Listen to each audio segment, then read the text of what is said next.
CFCs is something that we actually, in the developed world, started to phase out a long time ago.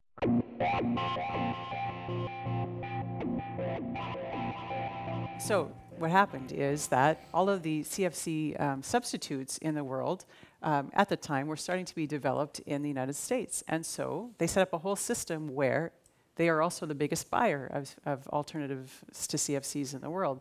So they had set up a whole system where over 20 years, what happened was all of the CFC producers who were usually outside of the United States went out of business because we set a regulation for good reasons to get rid of an environmental problem. And over the years, what they did is made sure that the entire alternatives to CFCs were created and are almost all produced exclusively now in the United States, which is not nefarious, is not bad.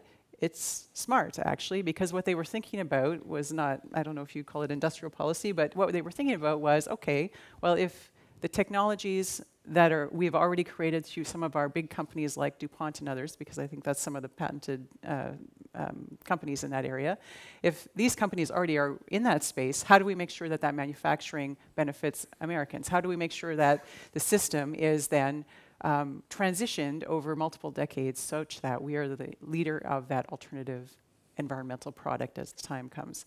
And so, again, it's not nefarious, it's not any of those things. It's just thoughtful foresight into, okay, we already have a core advantage, we already have an excellence in research and human capital. How do we help that human capital to actually self-actualize in such a way that the markets can evolve and we can lead it?